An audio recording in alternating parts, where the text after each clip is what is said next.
بسم اللہ الرحمن الرحیم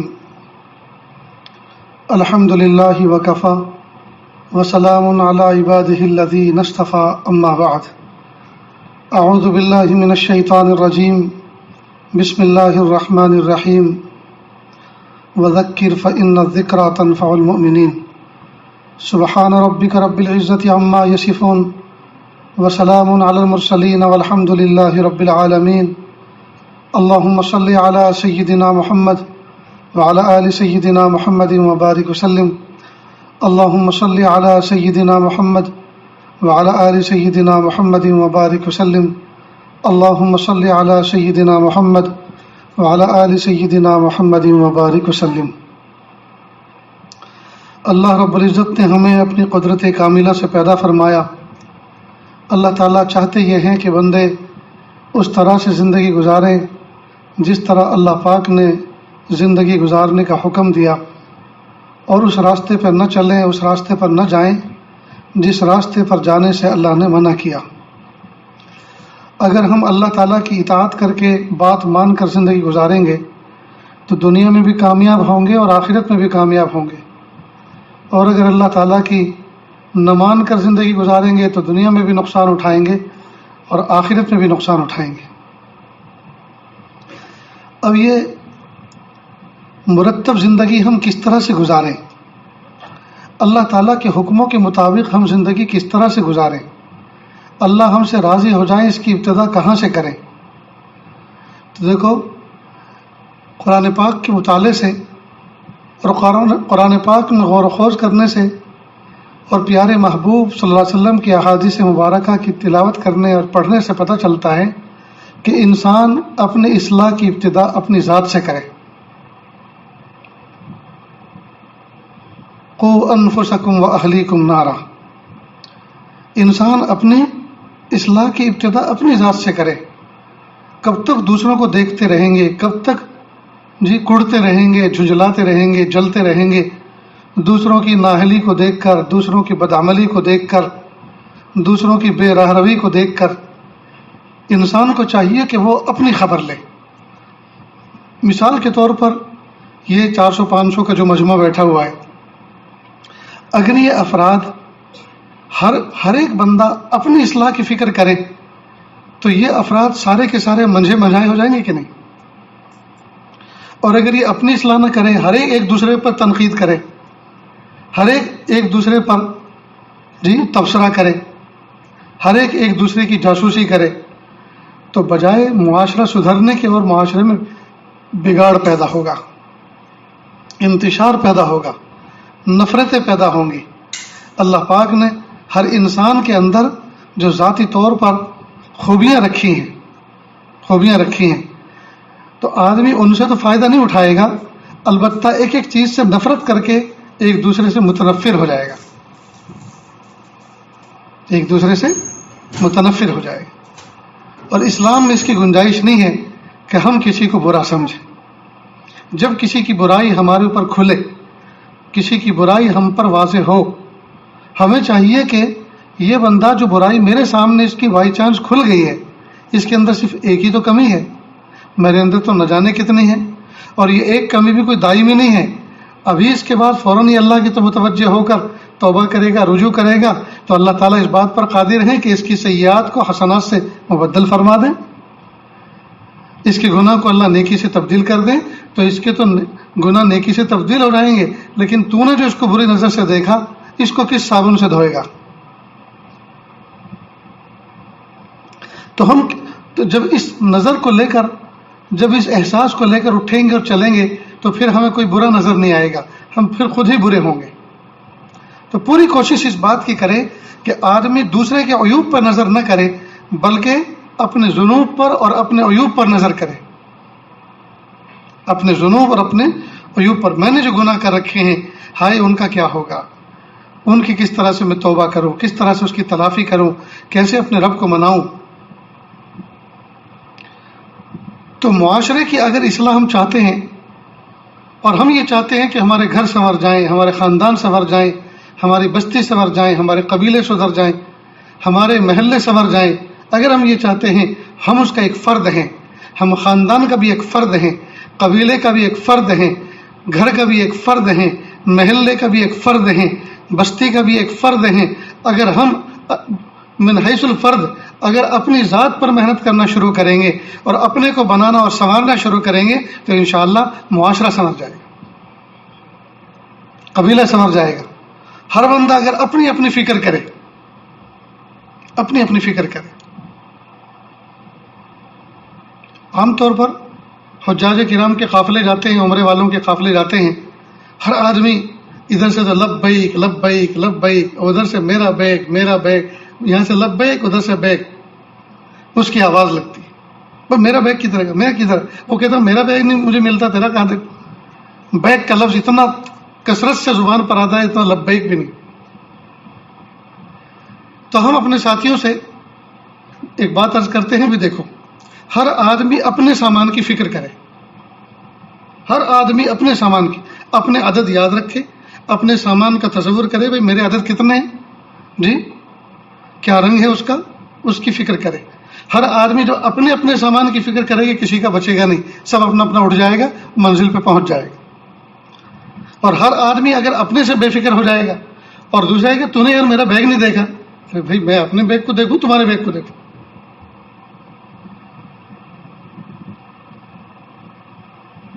اسی طرح ہر آدمی اگر اپنی ذاتی فکر کرے گا تو کام سنور جائے گا.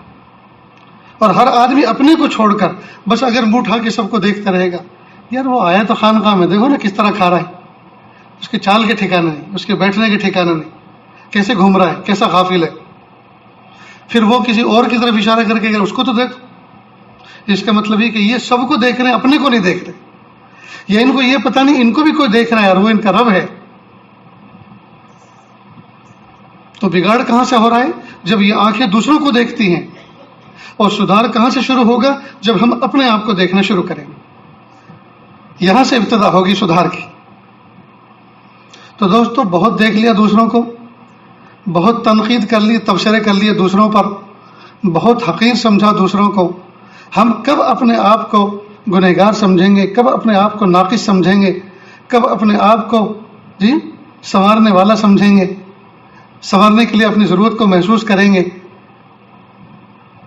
جس دن سے یہ فکر لگ جائے گی انشاءاللہ کام بننا شروع ہو جائے گا. تو کریں گے نا انشاءاللہ اس کی فکر. آج چونکہ ایک نکاح بھی ہے تو یہ جو سنورنے اور سنوارنے کی بات ہے اور یہ جو آپس میں فکریں کرنے کی بات ہے، اسی سے متعلق یہ ازدواجی زندگی بھی عام طور پر دیکھا جا رہا ہے. جتنے نئے نئے رشتے ہو رہے ہیں، جتنی نئی نئی دلہن بن کر دوسرے گھروں میں جا رہی ہیں، بہت سارا بگاڑ آتا جا رہا ہے. اور اس کی وجہ یہ ہے کہ نکاح سے پہلے قاعدہ بغدادی، قاعدہ نورانی، احسن القواعد پڑھا، اردو کی کتابیں پڑھی، ناظرہ قرآن پاک پڑھا جی، بہشتی زیور پڑھا، مسئلے مسائل پڑھے، لیکن آپس میں کس طرح سے رہنا سہنا ہے، ازدواجی زندگی کے بعد میاں بیوی پر ایک دوسرے کی ذمہ داری اور حقوق کس طرح سے عائد ہوتے ہیں اور اس کا کس طرح سے آپس میں نپٹارہ کرنا ہے، اس کو نہ کسی نے سمجھایا نہ سمجھنے کی کوشش کی. میرے استاد محترم حضرت مولانا سید ذوالفقار صاحب رحمۃ اللہ علیہ فرمایا کرتے تھے ازراح ظرافت کہ نکاح کتنا آسان ہے اسلام کے اندر، نہ اس میں ہاتھی گھوڑے نہ جانے پڑتے ہیں، نہ زور لگانے پڑتے ہیں. بس اس میں تو قاضی بیٹھ کر کہتا ہے بھئی تلوار خاں کی لڑکی، بندوق خاں کا لڑکا، کہو تم نے اتنے مہر بیوی بنا کر قبول کیا کہ جی میں نے قبول کیا، بس ہو گیا نکاح، جاؤ لے کے جاؤ. کتنا آسان ہے، 2 لفظ بولے جاتے ہیں. لیکن 2 لفظ بولنے کے بعد اب دونوں کی ذمہ داری جو آتی ہے ایک دوسرے کے حقوق کی، اور کس طرح سے وہ ایک دوسرے کو سہن کریں، برداشت کریں، ایک دوسرے کی کمی کوتاہی پر جی چشم پوشی کریں اور احسن طریقے سے اس کام کو لے کر چلیں، اس کی طرف توجہ نہیں جاتی. اس کو سیکھنے کی ضرورت ہے. جب ماں باپ اللہ تعالیٰ سے دعا کر کے، اصحاب رائے لوگوں سے مشورہ کر کے، استخارہ کر کے جب اپنے بچوں کا رشتہ کر دیتے ہیں، طے کر دیتے ہیں، تو یہ ماں باپ اپنے بچوں کو اور بچیوں کو بیچتے نہیں ہیں، دھکا نہیں دیتے. بھلا ماں باپ کیسے اپنے بچوں کو دھکا دے دیں گے؟ جن ماں باپ نے ان بچوں کے وجود کے لیے اللہ تعالیٰ سے گڑ گڑا کے دعائیں مانگی، تہجد میں روئے، بزرگوں سے دم کروائے، پانی پڑھوایا اور نہ جانے کیا کیا کام کروائے، دعائیں کرائیں، بچوں کے علاج کروائے، یہ سب کچھ کیا جی۔ اور جب یہ بچے دنیا میں آئے، ان پر کتنی خوشیاں منائیں، عقیقے کیے، خوشیاں منائیں، مبارکبادیں وصول کی، پھر ان کے لیے دعائیں کروائیں، ان پہ دم کروائے، ان کے سر پہ ہاتھ پھروائے بزرگوں سے، پھر ان کی تربیت کی، ان کو پڑھایا لکھایا بڑا کیا، اور پھر ان کا رشتہ کیا۔ تو اب جو رشتے کے مرحلے، تو کیا ماں باپ نے جنہوں نے اتنے ٹٹمبے کیے اور اتنی محنتیں کی، مجاہدے مشقت کی، تو کیا اس دن کے لیے کہ ایک دن ان کو بیچ دینا ہے، ایک دن کو دھکے دے دینا ہے اس دن کے لیے؟ بچے سمجھتے نہیں ہیں اس بات کو، بچے سمجھتے نہیں ہیں میرے ماں باپ کہیں بھی کر رہے ہیں میرا رشتہ، سمجھتے نہیں ہیں مجھے فلاں جگہ کرنا تھا۔ ارے بھائی تم کل کی پیداوار ہو، تمہارے ماں باپ تم سے 3 گنا بڑے، نہ جانے انہوں نے کتنی ٹھوکریں کھا رکھی ہیں، نہ جانے کتنی دھوپ چھاؤں دیکھ رکھی ہے، نہ جانے اس طرح سے کتنے رشتے جڑتے ہوئے ٹوٹتے ہوئے دیکھ رکھے ہیں۔ اب ان تمام تجربات کی روشنی میں دعائیں کر کے یہ تمہارا رشتہ متعین کیا ہے، تو یہ انہوں نے کوئی تمہارے ساتھ میں کوئی کھلواڑ نہیں کیا۔ تو بچوں کو خوش ہونا چاہیے اور اللہ سے یہ دعا کرنی چاہیے کہ پیارے اللہ، میرے ماں باپ نے جہاں کر دیا اسے انہوں نے بہتر سوچ کر اور دعا کر کے اور خیر مانگ کر کیا ہے، میرے پیارے اللہ اس فیصلے پر مجھے بھی خوش رہنے کی توفیق عطا فرما۔ بچوں کو تو یہ دعا کرنی چاہیے۔ لیکن عجیب بات ہے، آج کے دور میں جو عیب ہے اس کو ہنر سمجھ رہے ہیں، اور جو ہنر ہے اس کو عیب سمجھ رہے ہیں۔ ایک بچی کے بارے میں خبر ملی کہ اس بچی کا نکاح اس کے ماں باپ نے کہیں کر دیا، بچی بالکل نہیں چاہتی تھی، ماں باپ نے کر دیا، نکاح ہو گیا۔ اب چند ہی مہینے گزرے ہیں، اب جو ہے وہ لڑکی کہتی ہے کہ میری بالکل نہیں جمے گی اس کے ساتھ، میں نے پہلے منع کیا تھا، کوئی وجہ کیا ہے؟ اس کا سولوشن نکالے، کوئی حل نکالے، اس کا وجہ کیا ہے؟ کہ ایک تو بہت کم گو ہے۔ اب دیکھیے کم گو جو خوبی ہے اس کو عیب سمجھا جا رہا ہے۔ دوسرے اس کے دوست بھی نہیں ہیں، دوست نہ ہونا یہ تو خوبی کی علامت ہے۔ بھائی اس نے اپنا علاقہ محدود کر رکھا ہے، اور جو وقت بچے گا وہ اپنے اللہ کے ساتھ لگائے گا، تیرے ساتھ جو ہے وقت گزارے گا، بتائے گا، کتابیں پڑھے گا، تلاوت کرے گا، اپنے حلال روزی میں محنت کرے گا۔ اچھا ہے دوست نہیں ہے تو، جب دوست نہیں ہے تو اس کے فون بھی کم آئیں گے۔ دوست احباب جب کم ہے تو جب یا نہیں ہے جب تو گھر پہ آنے والا کوئی نہیں ہوگا، تو تیرا بھی چھٹکارا ملے گا خدمتوں سے۔ لیکن نہیں، اس میں یہ کہ اس کے دوست ہوں گے تو مجھے اپنے دوستوں کے گھر لے کے جائے گا، دوستوں کو گھر میں لے کر آئے گا، دوستیاں ہوں گی، بے پردگی ہوگی، اور نہ جانے کیا کیا ٹھٹمبے ہوں گے۔ اللہ حفاظت فرمائے۔ تو جو عیب تھا، جو ہنر تھا اس کو عیب سمجھ رہے ہیں، اور جو عیب ہے اس کو ہنر سمجھا جا رہا ہے۔ کیسا عجیب دور ہے۔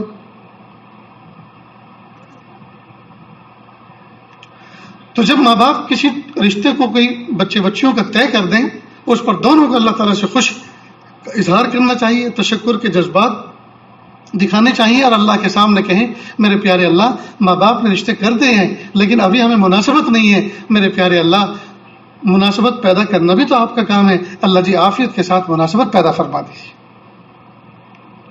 اس لیے کہ جہاں مناسبت ہوتی ہے وہ بھی تو گوشت پوست کا بنا ہوا انسان ہوتا ہے نا، وہ بھی تو 2 ہاتھ 2 پیر والا ہوتا ہے، اور یہ بھی ایسا ہی ہے۔ تو جب اس سے مناسبت، اجنبی سے مناسبت ہو سکتی ہے یا وہاں امکان ہے، تو یہاں کیوں نہیں؟ تو جو ذات ادھر مناسبت پیدا کر سکتی ہے وہ ادھر بھی تو کر سکتی ہے، لہذا اللہ سے مناسبت مانگے۔ اور پیارے اللہ اگر یہ میرے حق میں خیر نہیں ہے اور یہاں مناسبت بھی نہیں ہو رہی، تو پیارے اللہ آپ جانتے ہیں اس کو، یا اللہ مجھے ان سے بہتر اور ان کو مجھ سے بہتر عطا فرما، اور عافیت کے ساتھ جان چھڑائیے۔ اللہ تعالیٰ ایسے سبیل پیدا کرنے پر قادر ہیں۔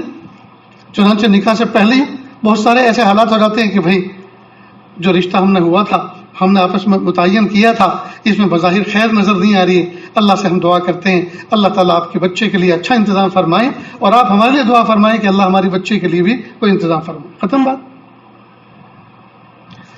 جب نکاح ہو جائے، اب یہاں 1-2 مرحلے ہیں۔ کئی مرتبہ نکاح پہلے ہو جاتا ہے اور رخصتی بعد میں ہوتی، کچھ مصلحتیں ہوتی ہیں اس کی، کچھ رشتہ داروں کو جمع کرنا ہوتا ہے، کسی کا انتظار ہوتا ہے، کسی محسن کو بلانا ہوتا ہے، بہرحال جو بھی ہوتا ہے ایسے، پر نکاح پہلے کر لیتے ہیں، رخصتی بعد میں ہوتا۔ تو میری درخواست ہے ان بچوں سے جو ایسا کرنے جا رہے ہیں، جن کا ایسا ہونے جا رہا ہے، کہ وہ نکاح کرنے کے بعد اپنی منکوحہ سے فون پر رابطہ غائبانہ نہ کرے، اس میں بہت گہری مصلحت ہے۔ ہرگز فون پر رابطہ نہ کرے، اس لیے کہ انسان کے ساتھ نفس اور خواہشات لگی ہوئی ہیں۔ کئی مرتبہ فون پر گفتگو شروع ہوتی ہے اور خیر خیریت سے شروع ہو کر آگے فحش گوئی تک بات پہنچتی ہے، اور صرف اتنا ہی نہیں ہوتا بلکہ رخصتی سے پہلے کئی مرتبہ ایک دوسرے کے کپڑے اتر جاتے ہیں اور فوٹو آ جاتے ہیں۔ اب نتیجہ یہ ہوتا ہے حلال کی جو لذت اللہ نے رکھی تھی جی، وہ لذت نفرت سے تبدیل ہو جاتی ہے اور حرام کی لذت یاد آتی، سوچتا ہے اس سے بہتر تو وہ تو تصویریں میں نے دیکھ رکھی وہی اچھی، یہ کیا میرے پلے پڑ گئی، یہ کیا مجھے یہ ملے، یہ تو کچھ بھی نہیں، اس سے بہتر تو میں نے ان کو دیکھ رکھا ہے وہ جو حرام تصویریں دیکھ رکھی تھی۔ سمجھ رہے ہیں آپ؟ یہ نفسیاتی بات بھی ہے اور شرعی ایک نقطہ نظر بھی ہے۔ جو بندہ، یہ جو نوجوان بچے بچیاں نکاح سے پہلے اس طرح سے گفتگو کرتے ہوئے تو سراپا حرام کرتے ہی ہیں، ان کی زندگی میں کہاں سے برکت آئے گی۔ لیکن جو نکاح کرنے کے بعد بھی آپس میں بات کرتے ہیں جو کہ ان کی جائز ہے، لیکن جو پہلی ملاقات کی اللہ پاک نے برکتیں رکھی ہیں وہ برکتیں ساری کی ساری پامال ہو جاتی ہیں پہلی ملاقات سے پہلے فون پر گفتگو کرنے کی وجہ سے۔ اتنی بات سمجھ گئے؟ نیز ایک مرحلہ اور آتا ہے، کئی مرتبہ جب پہلی ملاقات میں نوجوان بچے بچیاں بیٹھتے ہیں، 2 رکعت پڑھ کر آپس میں گفتگو کرتے ہیں، شناسائی آگے بڑھاتے ہیں، رشتہ داروں کا تعارف ہوتا ہے، خاندان کا تعارف ہوتا ہے۔ کئی مرتبہ لڑکا لڑکی سے پوچھتا ہے پلیز مجھے بتاؤ تمہارا شادی نکاح سے پہلے کسی کے ساتھ افیئر تھا، کسی کے ساتھ کوئی چکر چل رہا تھا؟ اب وہ شرمیلی فوراً کہتی تم کیسی بات کر رہے ہو؟ تو آگے سے نہیں پلیز بتاؤ، یہ تو سب کا ہوتا ہے، میں بھی اپنا بتاؤں گا، یہ تو سب کا ہوتا ہے، میں بھی اپنا بتاؤں گا، تم بتاؤ۔ اب اس میں چونکہ شرم غالب ہے تو وہ اور آنا کہانی کرتی ہے، پھر یہ پریشرائز کرتا ہے اور زیادہ اس پہ فورس بناتا ہے اور بناتا ہے، یہاں تک کہ کہتے ہیں ہاں میں ایک مرتبہ جب میں نے پہلی مرتبہ کلاس میں پڑھنا شروع کیا تو ایک لڑکے نے میرا ہاتھ پکڑ کے چوم لیا تھا، اب اس کو غیرت آتی ہے۔ اور ایسا واقعہ ہوا، پہلی ہی رات میں لڑکے نے پریشر ڈالا اور پوچھا تیرا کسی سے افیئر چل رہا تھا، اس نے جب ہاں کہا اور فوراً اسی وقت اس نے 3 طلاق دے دی۔ یہ کون سی زندگی ہے دوستو؟ یاد رکھنا اس زمانے میں کوئی لڑکی عائشہ صدیقہ رضی اللہ تعالیٰ جیسی عفیفہ نہیں، حضرت مریم علیہ السلام جیسی عفیفہ نہیں، اور کوئی لڑکا اللہ کے محبوب صلی اللہ علیہ وسلم جیسا اور حضرت یوسف علیہ السلام جیسا عفیف اور پاک دامن نہیں۔ ہر ایک کے ساتھ میں صغیرہ کبیرہ لگے ہوئے ہیں، لیکن اللہ تعالیٰ ستار العیوب ہیں، غفار الذنوب ہیں، کب سے معاف ہو چکے ہیں اور چادر ڈال رکھی ہے، تو پھر ہمیں کیا حق ہے کہ ہم کسی اللہ کی ستاری کی چادر کو اٹھا کر دیکھیں؟ ہرگز جائز نہیں۔ کیوں ہم تجسس کر رہے ہیں؟ کیوں ہم ڈپ میں جا کر باتیں پرانی اکھاڑ رہے ہیں جس پر اللہ تعالیٰ نے مغفرت کا اور معافی کا اعلان کر رکھا ہے؟ یہ بھول کبھی بھی نہ کریں، اس لیے کہ انسان کی طبیعت ایسی ہے کہ اس کو غیرت آ جاتی ہے، کئی مرتبہ تربیت نہیں ہوتی، خواہ کی غیرت اٹھا لیتا ہے، اور نتیجہ یہ ہوتا ہے کہ پھر اپنی بیوی کو اپنی نظروں سے گرا دیتا ہے، اپنے دل سے گرا دیتا ہے، اور کئی مرتبہ اپنے گھر سے نکال دیتا ہے۔ ہرگز یہ کام نہ کریں۔ اس کے علاوہ میاں بیوی دونوں کو چاہیے کہ دونوں ایک دوسرے کی عزت نفس کا خیال رکھیں، عزت نفس کا خیال رکھیں۔ اگر شوہر عالم ہے، شوہر متقی ہے، عالم ہے، بیوی کو چاہیے کہ بہت سارے وہ لباس جو جائز ہیں لیکن بحیثیت اس کے کہ اس کی اضافت ایک عالم کے ساتھ ہے تو اس کے اوپر اس کی عالمیت پر، اس کی ثقافت پر حرف نہ آئے، اس کو چاہیے کہ وہ جائز حرکت بھی نہ کرے، ایسا لباس جو جائز ہے وہ بھی نہ پہنے جو اس کی ثقافت کے خلاف ہے کہ لو یہ بزرگ ہیں، یہ عالم ہیں، یہ قاری ہیں اور یہ مفتی ہیں اور ان کی بیوی تو دیکھو کیسا پہنتی، حالانکہ وہ جائز لباس ہے لیکن اضافی اعتبار سے، اس کے مرتبے اور مقام کے اعتبار سے وہ ذرا فٹ نہیں بیٹھتا، تو احتیاط کریں، اس کی احتیاط کریں۔ اسی طرح جوتے چپل میں بھی ایسا فیشن جس کو اوباش قسم کے لوگ یا آوارہ قسم کے لوگ یا بے حیا قسم کا استعمال کرتے ہیں، اپناتے ہیں، وہ بھی نہ اپنائیں۔ اس لیے کہ یہ آپ دونوں کے جوڑے کے وقار کے خلاف ہے، ثقافت کے خلاف ہے۔ اللہ رب العزت نے جو ظاہری وجاہت عطا فرمائی ہے اس کے پاسداری بھی تو بندے کو کرنا چاہیے۔ عاجز کہا کرتا ہے جو بچے مفتی بنتے ہیں ان کو چاہیے کہ وہ ظاہری اخلاق اور وضافتوں کو بھی درست رکھیں، اس لیے کہ جو مفتی اور جو حکیم جتنا زیادہ متقی ہوگا، جتنا زیادہ وضاحدار ہوگا، متقی ہوگا، اس کے نسخے میں اور اس کے مسئلے میں اتنی زیادہ برکت ہوگی۔ اسی سے دو لوگ دوائی لینا پسند کریں گے اور اسی سے لوگ مسئلہ پوچھنا پسند کریں گے۔ جو ظاہر میں بھی وضاحدار ہو، ظاہر میں بھی متقی ہو اور اپنی وضاحت بھی اتقیاء کے ساتھ مشابہت رکھتا ہو۔ بہرحال تو میاں بیوی ایک دوسرے کی عزت نفس کا خیال رکھیں۔ نیز اگر شوہر کی آمدنی کم ہے، ذرائع آمدنی اس کے محدود ہیں، یا فی الحال وہ والدین کے ساتھ محبتوں کے ساتھ زندگی گزار رہا ہے اور والدین اس کی کفالت کر رہے ہیں، تو پھر بیوی کو چاہیے کہ وہ ذرا اپنی خواہشات کا، تمناؤں کا دامن سمیٹ کے رکھے۔ کئی مرتبہ بیوی تنگی کے گھر میں نکل کر آتی ہے، تنگی میں وقت گزارا ہوتا ہے، لیکن نکاح ہوتے کے ساتھ ہی وہ یہ سمجھتی ہے کہ بس میری ساری تنگیاں اب ختم ہو گئی، اب تو یہ میری ساری وسعت پوری کر کے دے گا۔ اس وقت یہ نہیں دیکھتی کہ تنگی میں تھی تو کن حالات میں تھی اور کون جو ہے وہ کفالت کر رہا تھا، اور ہم اس کی کفالت کا، اس کی تنگی کا کس طرح سے پاس اور لحاظ رکھتے تھے۔ وہی تنگی آج بھی ہے، وہی تنگی آج بھی ہے۔ نکاح ہوتے کے ساتھ ہی ایک دم وسعت تو نہیں آ جایا کرتی، لہٰذا جس طرح تقوی کے ساتھ، جس طرح رجوع اللہ کے ساتھ ہم اپنے گھر، اس گھر میں رہتے تھے، آج بھی ہمیں اسی رجوع کے ساتھ رہنا ہے، اور جیسے اللہ پاک وہاں کی تنگی کو دور فرمائیں گے، اللہ یہاں کی بھی تنگی کو دور فرمائیں گے۔ اللہ غفور رحیم ہے اور اللہ تعالیٰ دینے والے ہیں، اللہ حالات کو بدلنے والے ہیں۔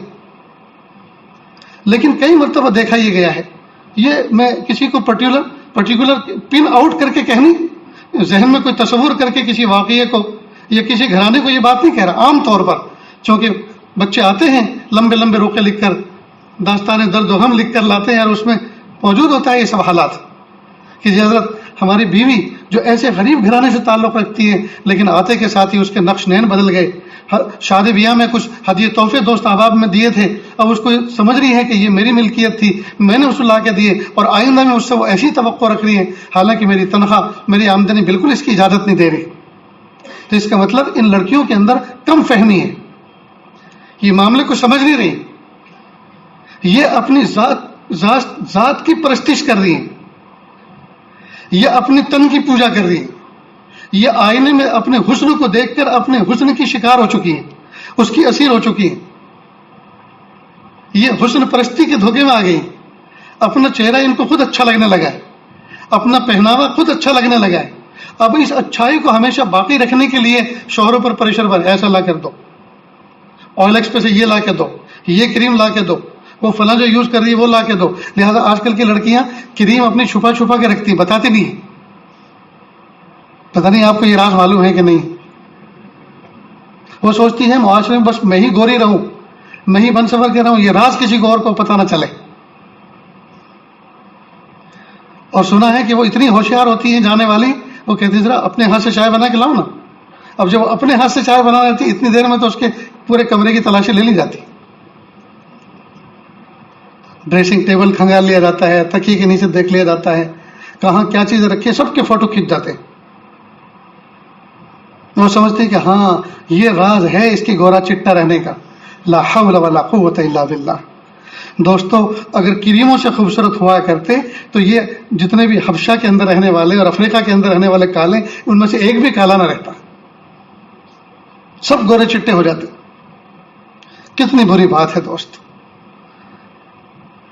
حسن پرستی پر اور اس کے اسباب پر جتنی محنت ہو رہی ہے، حسن اخلاق پر اس کا عشر اشیر بھی محنت نہیں ہو رہی۔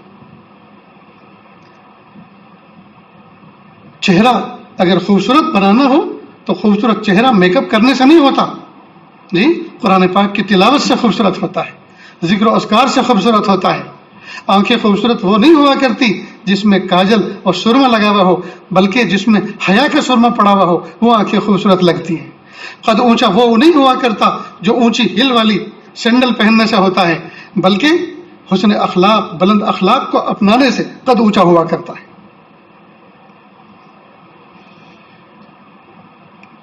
تو شادی بیاہوں کے اندر نکاح کے بعد یہ سب مراحل آتے ہیں۔ شوہر کو چاہیے وہ خود بھی متقی رہے، نمازوں کا اہتمام کرے، سنن و نوافل کا اہتمام کرے، ذکر و اذکار کا اہتمام کرے، تلاوت کا اہتمام کرے، تبھی تو اپنی بیوی سے کہہ سکے گا۔ کئی مرتبہ ماں کہتی ہے بھائی اپنی بیوی کو کہو نا قرآن شریف پڑھے، تم کہو۔ تم کیوں کہو؟ اس لیے کہ خود کہنے کا منہ ہی نہیں ہے۔ بھائی خود پڑھتا ہو اس کے سامنے تب تو وہ کہہ سکتا ہے دیکھو میں بھی تلاوت کر رہا ہوں، آپ بھی پڑھو، آپ بھی بیٹھ جاؤ، ساتھ میں کرتے ہیں، ایک ساتھ میں دونوں کا ایک پارہ ہو جائے گا، دونوں کا ایک ساتھ سورہ کہف ہو جائے گی، دونوں کا ایک ساتھ 1000 مرتبہ درود شریف ہو جائے گا، چلو بیٹھتے ہیں۔ یہ کب کہے گا؟ جبکہ خود کرتا ہو۔ خود تو کرتا نہیں، کہتا ماں باپ سے کہتا تم کہو۔ یہ کتنی بری بات ہے دوست۔ تو اپنے عملی پہلو کو اپنی بیوی کے سامنے مضبوط کرے، تبھی وہ کہنے کے قابل رہے گا۔ جب اپنا عملی پہلو کمزور رکھے گا زندگی بھر کبھی اپنی بیوی کو نہیں کہہ سکے گا۔ اتنی بات یاد رکھنا، یہ نفسیاتی بات ہے۔ تو شوہر کو چاہیے نکاح کے بعد اپنے عملی پہلو کو مضبوط کرے، نیز خود جلدی اٹھنے کی کوشش کرے، بیوی کو اٹھائے اور بیوی کو اس بات کا مکلف کرے پیاری مجھے تو اٹھانے کے ثواب مل رہا ہے، تم بھی تو حاصل کیا کرو۔ کئی مرتبہ میں تھکا ہارا ہوتا ہوں، میں سوچتا ہوں کہ آج میں جی بھر کے سو لوں، تم مجھے اٹھاؤ۔ اب جب میں اسی فکر کے ساتھ سوؤں گا کہ مجھے اٹھانا ہے تو میری نیند پوری نہیں ہوگی، میرا ٹینشن رہے گا اسی کا۔ تو میں چاہتا ہوں کہ ذرا سکون سے سو جاؤں، لیکن اٹھانے کی ذمہ داری تمہاری۔ یہ کب کہے گا؟ جبکہ وہ پہلے خود بھی اٹھا چکا ہوگا۔ نیز دوستوں صاف ستھرا رہنے کا مزاج بنائیں۔ آج کل نوجوان لڑکے لڑکیوں میں، یعنی نئی نویلے دلہا دلہن جو کپل ہوتے ہیں، ان کے اندر نفرتیں اس لیے بھی ہو رہی ہیں کہ یہ آپس میں صاف ستھرے نہیں رہتے۔ شوہر یہ تو چاہتا ہے کہ بیوی لہکتی مہکتی ہو، لیکن یہ نہیں سمجھتا کہ بیوی بھی کی تو کچھ تمنائیں ہیں، وہ بھی تو چاہتی ہے میرا شوہر لہکتا مہکتا ہو۔ خود مثال کے طور پر گیریج میں کام کرتا ہے، اگر یہاں کوئی ہو تو برا نہ مانے، میں اس کو نہیں کہہ رہا، ایک عام بات کہہ رہا ہوں، آپ تو ماشاءاللہ بہت اچھے ہوں گے۔ گیریج میں کام کرتا ہے، اب گیریج میں کام کرنے والے آپ جانتے ہیں کتنے خوبصورت ہوتے ہیں، ان کے لباس وغیرہ، جی گریس لگا ہوا ہے، آئل بکھرا ہوا ہے، ہاتھ کالے ہیں، وہ ان کے تو کالے ہیں جن سے وہ مسافہ کرتے ہیں ان کو بھی کالا کر دیتے ہیں۔ اب اسی لباس کے ساتھ لیٹ نائٹ گھر میں آتا ہے اور اسی میں سوتا ہے، اب بیوی پہلو میں، اب چاہتا ہے کہ مجھے محبت کی نظر سے دیکھے۔ اب گریس میں سنے ہوئے شخص کو محبت کی نظر سے کون دیکھے گا؟ خود کے جسم میں مرے ہوئے کتے جیسی بدبو آ رہی، کتنی بری بات ہے دوست۔ اسلام نے نظافت نصف الایمان، الطہارۃ شطر الایمان، او کما قال علیہ الصلوۃ والسلام، پاکی اور صفائی اسلام کا آدھا حصہ ہے۔ کون اس پر عمل کرے گا؟ میں اور آپ نے عمل کریں گے تو کون اس پر عمل کرے گا؟ اللہ کے محبوب صلی اللہ علیہ وسلم کی ہر ادا، ہر تعلیم قابل عمل ہے، قابل اختیار ہے۔ چنانچہ اب چاہیے کہ دونوں صاف ستھرے رہیں، اور بہتر یہ ہے کہ شام کے وقت، یہ صبح تو اس کا مطلب یہ نہیں کہ دن بھر گندے رہیں، شام کے وقت زیادہ صفائی کا اہتمام کریں، اس لیے کہ دونوں کے ملنے کا وقت یہ شام کا وقت ہے۔ شوہر کے جب آنے کا وقت ہو گھر میں، اس وقت وہ باتھ لے کر، غسل کر کے، ہلکا پھلکا میک اپ کر کے، کپڑے صاف ستھرے کر کے تیار رہے، اس لیے کہ اس کو دیکھنے والی ہستی، جی اس کا قرب حاصل کرنے والی ہستی جس کو شوہر کہتے ہیں، اس کے آنے کا وقت ہو چکا ہے۔ اب عام طور پر دیکھا گیا ہے کہ عورتیں اسی وقت کام لے کر بیٹھتی ہیں، جھاڑو پوچھا لے کر بیٹھتی ہیں، اسی وقت بال بکھیرتی ہیں، اسی وقت دوپٹہ گلے میں ڈالتی ہیں جب شوہر کا آنے کا وقت ہوتا ہے، اور وہ ایسی جھاڑو دے رہی ہوتی ہیں کئی مرتبہ یہ بھی پتہ نہیں چلتا یہ اپنے والی ہے یا کام والی۔ یہ غلط بات ہے دوست۔ شوہر کے آنے سے پہلے سارے کے سارے کام سمیٹ لیں اور اس بات کی کوشش کرے کہ ان کا دروازے پہ استقبال کرے، ان کا سلام وصول کرے، ان کے ہاتھوں میں سامان اس کو لے لے، ان کو پانی پیش کرے، جیسا جیسا موسم ویسا بیہیو کرے، ٹھنڈی ہے کافی پیش کرے، چائے پیش کرے، گرمی ہے لیمو کا پانی پیش کرے، جیسا جیسا موقع ہو۔ ان کے نہانے کے لیے کپڑے چین کرنے کے لیے سارے کپڑے نکال کے باتھ روم میں لٹکا کے رکھے، کہ دیکھو ڈول بھری ہوئی ہے، کپڑے لٹکے ہوئے ہیں، غسل کر لیجیے۔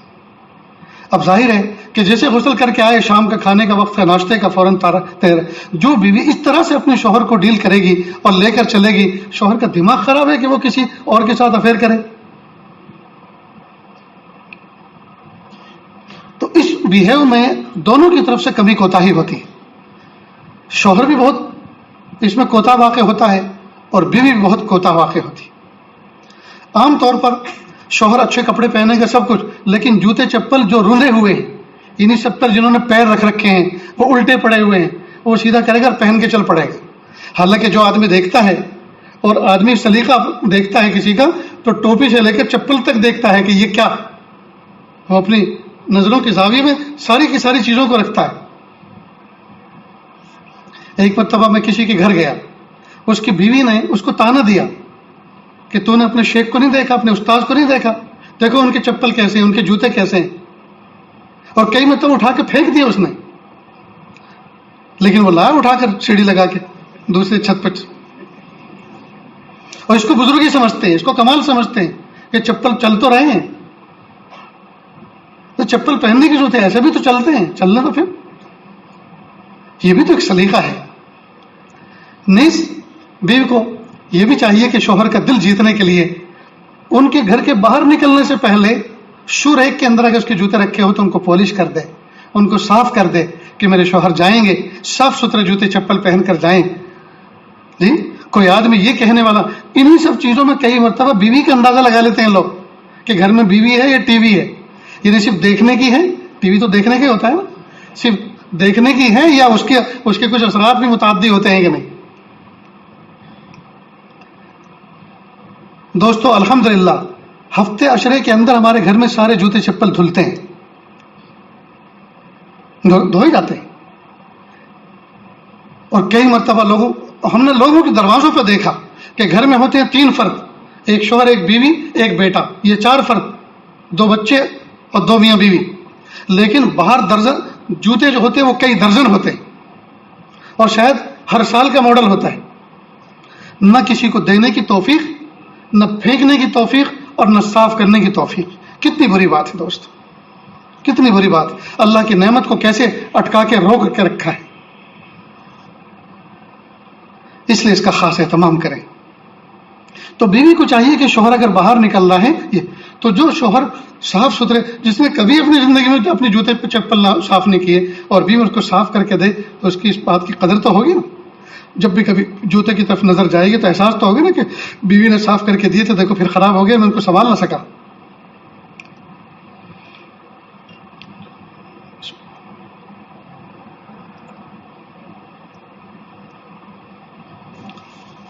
نیز دوستو شوہر کو چاہیے کہ ہر مہینے اپنی بیوی کو کچھ نہ کچھ دیا کرے۔ کچھ اخراجات تو وہ ہوتے ہیں نقد کی شکل میں، بیوی کو دے دی کہ دیکھو سبزی منگوانی ہے یا بچوں کے لیے بسکٹ منگانے ہے، کوئی بھی چیز منگانی ہے تو اس میں خرچ کرنا ہے، گھر کا خرچہ ہے۔ یہ تو وہ ہوتا ہے جو شوہر کی طرف سے امانت ہے، اس کا حساب کتاب رکھنا چاہیے۔ لیکن کچھ اماؤنٹ شوہر اپنی بیوی کو دیکھ کے بھول جایا کرے کہ دیکھو یہ آپ کا ہے، اس میں کوئی حساب کتاب نہیں۔ کئی مرتبہ اس کی کچھ تمنا ہوتی ہے، وہ بھی چاہتی ہے میں اللہ کے راستے میں صدقہ کروں، خیرات کروں، وہ بھی چاہتی ہے کہ میں اپنی کسی سہیلی پر خرچ کروں جو بیوہ ہو گئی ہے، جو مطلقہ ہو گئی ہے، یا اس کا نکاح ہونے والا ہے، اس میں کچھ تعاون کروں، قرآن پاک بھیجوں، کوئی کتاب بھیجوں، کوئی لباس اس کا بھیجوں۔ یا ہمارے بچپن میں کوئی بوڑھی عورت تھی جو ہمیں محبت کی نظر سے دیکھتی تھی، کھلاتی تھی، جی اب اس کا کوئی آسرا نہیں ہے تو ہر مہینے میں اس کو کچھ بھیجا کروں۔ یا میرا سفر ہونے والا ہے تو میں ان کے لیے کوئی دوپٹہ، کوئی مسلح لے کر جاؤں، ان کا دل خوش کروں، ان کی دعائیں لینے والی بنوں۔ اس کی کچھ تمنائیں ہوتی ہیں، تو یہ تمنائیں جب اپنے گھر میں تھی وہ تو خوب پوری ہوتی تھی، ابا دیتے تھے، اور یہاں شوہر دیتا کچھ نہیں، تو نتیجہ یہ ہوتا ہے کہ وہ کڑتی رہتی ہے۔ کئی مرتبہ شوہر اپنے ماں باپ کا اتنا وفادار ہوتا ہے، ہونا چاہیے، لیکن اتنا ہوتا ہے جتنا نہیں ہونا چاہیے۔ جو کچھ کماتا ہے سارا کا سارا ماں باپ کو دیتا ہے۔ وہ کہتی ہے ذرا مجھے 50 روپے امی سے لے لو، امی کے پاس کیسے پیسے، اب بتاؤ کیا جواب ہے اس کا؟ تو کہ امی وہ بھول گئی، وہ تو مجھے کچھ اور مانگنا تھا، میں نے پیسے مانگ لیے تم سے، یہ کیا مصیبت کھڑی ہو گئی؟ نہیں دوستو، بہت بری بات ہے۔ ایک شوہر نے اپنی بیوی کو الگ کیا، گھر کے سامنے گھر، پہلے گھر میں ماں باپ دوسرے بھائیوں کے ساتھ، اور یہاں یہ الگ ہو گئے. اب کپڑے دھونے ہیں تو کہا امی کے یہاں جاؤ واشنگ مشین میں. بھئی الگ کس لیے ہوئے تھے؟ اب وہاں کپڑے لے کر گئی جیسے دبا ہوا کوئی آدمی کچلا ہوا ہوتا ہے. امی کہا رک جاؤ ابھی ہمارے دھل رہے ہیں، اور اس کے بعد کچھ اور بھی دھلیں گے. اب وہ کب تک کھڑی رہے؟ پھر واپس لے کے آتی ہے، واپس لے کے آتی نہیں وہ ابھی کپڑے چل رہے ہیں، پھر لے کے جاتی ہے، پھر واپس لے کے آتی ہے. یہ تو اپنی بیوی کو تم نے ذلیل کر دیا. یہ کہاں تم نے عزت دی؟ الگ کر کے تم نے محبتوں کو سلامت کہاں کیا؟ راحت کہاں دی؟ تم نے تو تکلیف میں ڈال دیا.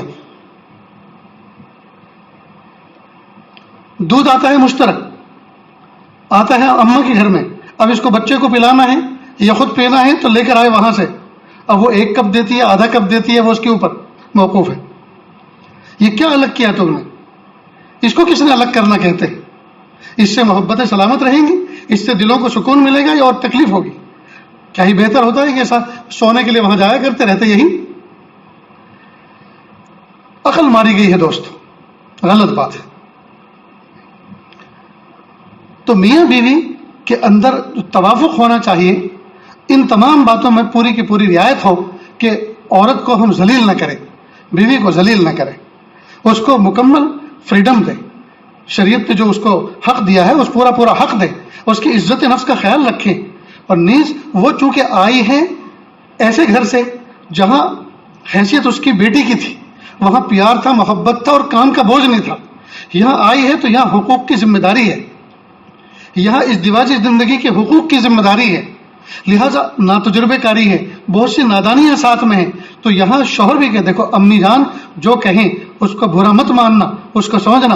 اور ماں کو بھی چاہیے، یعنی ساس کو بھی چاہیے کہ وہ اس کے ساتھ اس طرح کا برتاؤ کرے جس طرح اپنی بیٹی کے ساتھ برتاؤ کرتی تھی. ایسے تانے نہ دے. یہ ایسی بات نہیں کہ تیری ماں نے کچھ تجھے سکھایا نہیں. بھائی تمہاری بیٹی کو اگر کوئی بات کہ تمہاری ماں نے کچھ سکھایا نہیں ہے تو تمہیں کیسا لگے گا؟ تو آج اس کو کیسا لگ رہا ہوگا؟ نہیں ہے. بیٹی دیکھو یہ کام اس طرح سے کیا جاتا ہے، اور دیکھو اب تم ذمہ دار ہو، تمہارے ذمہ شوہر کے حقوق ہیں، تمہارے ذمہ بچوں کے حقوق ہے، تربیت ہے. لہٰذا اب یہ نادانی مت کرو، یہ اس طرح سے مت ہنسو، یہ اس طرح سے اونچی آواز سے بات مت کرو، یہ آواز اتنا اس زور سے مت نکالو کہ پڑوسیوں کو پتہ چلے مثلا. تو بہت سارے کام ایسے نئے ہوتے ہیں جو بحیثیت بیٹی ہونے کے اپنے ماں باپ کے گھر میں وہ چیز ان سے سابقہ نہیں پڑتا تھا، اب ان سے سابقہ پڑ رہا ہے ازدواجی زندگی منتقل ہونے کے بعد. اب اس لائن کی تربیت اب یہ ساس کرے گی، شوہر کرے گا، سسر کرے گا. جی یہاں اس لائن کی تربیت اس گھر میں ہوگی، تو اس لائن کی تربیت اس انداز سے ہونی چاہیے کہ اس تربیت کو وہ تربیت سمجھ کے لے، اس کو اعتراض نہ سمجھے. یہ وہ کہنے کا انداز ایسا ہو کہ اس کو نفرت سے نہ لے، بلکہ محبتوں کے ساتھ لے کے ہاں یہ ایک سمجھنے کی چیز ہے، یہ ایک سیکھنے کی چیز ہے. دوستو یہ بات سمجھ میں آ رہی ہے؟ تو پیارے نوجوان بچوں، عام طور پر ایک بہت بڑی کمی یہ بھی ہو رہی ہے کہ جب تک لڑکی اپنے ماں باپ کی زیر نگرانی اپنے گھر میں رہتی ہے بچی، ماں باپ اس پہ کڑی نظر رکھتے ہیں کہ یہ رات کو کب سوتی ہے، کب اٹھتی ہے، فون کا کوئی غلط استعمال تو نہیں کر رہی، بھیجا استعمال تو نہیں کر رہی، اس پر نظر رکھتی. تو یہ کتنی عمر کی ہو آئی؟ 18 19 20 سال کی ہو کر آپ کے یہاں آئی، شوہر کے نکاح میں آئی. تو جس چیز سے 18 20 سال تک ماں باپ نے کڑی نظر رکھی، بڑے بھائی نے کڑی نظر رکھی کہ یہ ان چیزوں سے بچی رہے، وہی چیز پہلی رات میں، پہلی ملاقات میں شوہر وہ تماچے کی شکل میں دیتا ہے، اسمارٹ فون کی شکل میں، کہ جس چیز سے ماں باپ نے سب نے بچا کے رکھا، لو یہ تحفہ. اور وہ بھی فخر سمجھتی ہے، فخر سمجھتی ہے. اگر چھوٹا موٹا دے دیں تو پھینک کے جاتی ہے، یہ نہیں چاہیے. میری سہیلیوں کو میں کیا جواب دوں؟ تو کیا سہیلیوں کو یہ سب چیزیں بتانے کی ہیں؟ کیا کیا شوہر نے دیا وہ سب کچھ بتائے گی ان کو؟ تو کتنی تف کی باتیں ہیں دوستو، یہ کتنی بری باتیں ہیں. شوہر نے کیا دیا، کیا لیا، جی کیا کیا اس کے جذبات تھے، کیا ان سب کی کامنٹری سننی ہے وہاں جا کر؟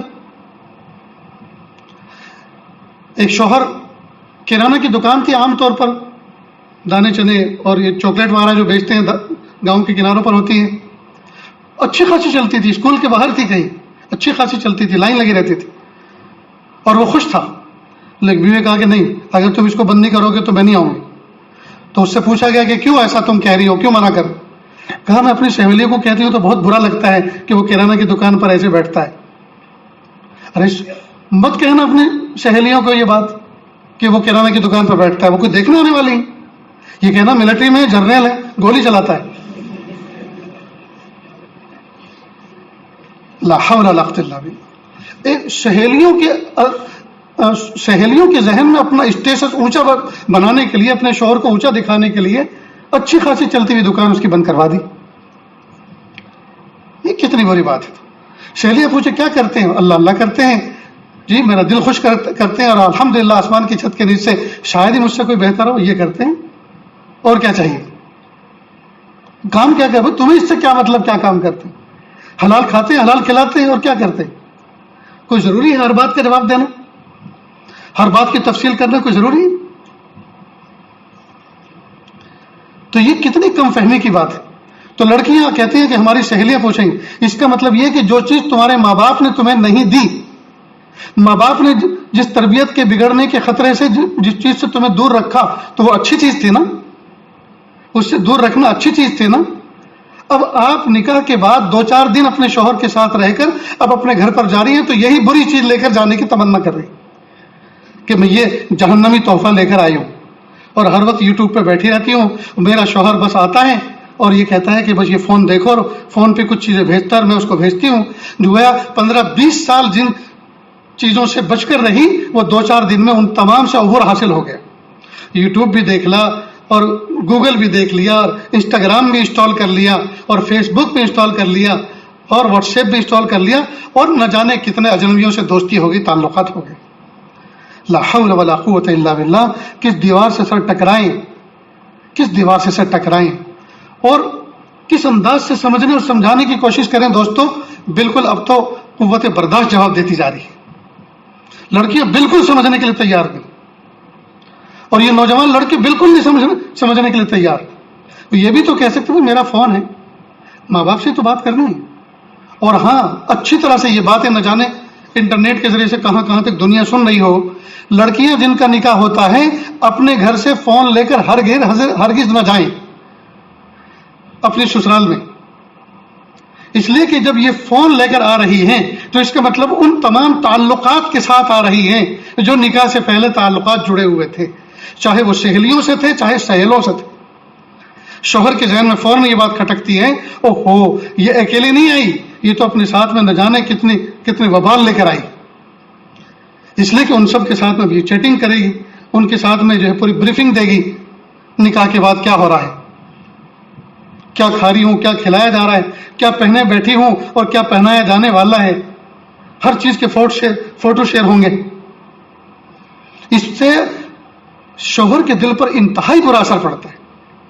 ہرگز اپنا فون اپنے گھر سے لے کر نہ آئے، چھوڑ دے، بھول جائے. اب میرا فون میرا شوہر ہے، اب میرا فون میری وہ دائرہ کار ہے جس میں مجھے رہنا ہے، جہاں مجھے عبادت کرنی ہے، جہاں مجھے اپنے بچوں کی تربیت کرنی ہے، جس گھر کے اندر مجھے اپنی زندگی کے بقیہ دن گزارنے ہیں، وہ میرا فون ہے، وہی سب کچھ. ہاں مجھے اپنے ماں باپ سے رابطہ کرنا ہوگا تو اپنے شوہر کے فون سے کروں گی، وہی کرائیں گے.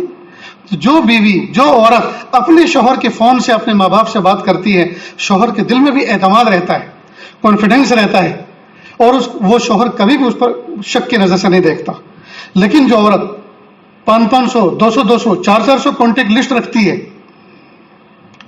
ہے، شوہر کے اسی وقت سے اس پر جو ہے شک کھانے لگتا ہے کہ جس کے اتنے سارے علائق ہوں، اتنے سارے تعلقات ہوں، کیا کچھ بات نہیں ہوتی ہوگی، کیا کچھ یہ سیکھتے نہیں ہوگی، کیا کچھ یہ دیکھتے نہیں ہوگی، کیا کچھ یہ بات نہیں کرتی ہوگی. یہی سے دل کے اندر کھٹاس پیدا ہو جاتا ہے. اس لیے میری ماں بہنوں سے 2 ہاتھ جوڑ کر میں درخواست کرتا ہوں، اللہ کے واسطے اپنے تعلقات کو کم کرو اور نکاح کے بعد تو بالکل بند کرو. نکاح کے بعد یہ تعلقات کی دکان ہی بند کرو. اب کسی سے کوئی تعلق نہیں. پتہ نہیں آنے والا شوہر شک کھا کر زندگی ساری کی ساری اجیرن کر دے، اور اس کی کوئی دوائی نہیں، کوئی علاج نہیں اس شک کا. جب شک پڑ جاتا ہے تو اللہ ہی حفاظت فرمائے. تو اس کا خاص اہتمام کریں.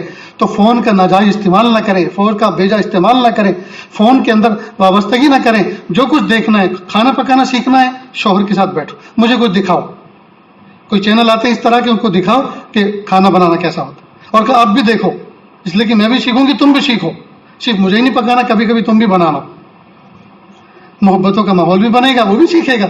اس لیے کہ شوہر کے لیے کھانا پکانا سیکھنا کوئی حرام تو ہے نہیں، سیکھنا چاہیے۔ ہمارے ایک دوست ہیں، شاید یہی بیٹھے ہوئے ہوں گے، ان کے شوہر نے، وہ جو دوست ہیں وہ شوہر ہیں اپنی بیوی کے، تو ایک مرتبہ اتنا شاندار سالن بنایا کہ سبحان اللہ، بیوی نے کہا بس اب آپ روزانہ آپ ہی بنایا کریں، یہ تو بہت اچھا بنا ہے، ایسا تو ہم سے کبھی بنا ہی نہیں، اب یہ ذمہ داری آپ ہی کہ آپ ہی بنایا کریں۔ تو انہوں نے اپنا تجربہ سنایا کہ کئی مرتبہ بہت اچھا بنا دینا بھی مصیبت کھڑی کرتا ہے۔ اللہ ان کو بہت اچھا رکھے۔ بہرحال میرے بھائیوں، یہ جو بات میں نے شروع کی نا، فرد کی اصلاح، ہم اپنی ذات سے کام کا آغاز کریں، اور اپنی ذات کے ساتھ ساتھ پھر دوسری ذات جو جڑتی ہے وہ اپنی بیوی کی ہوتی ہے۔ جی، وَأَنذِرْ عَشِيرَتَكَ الْأَقْرَبِينَ۔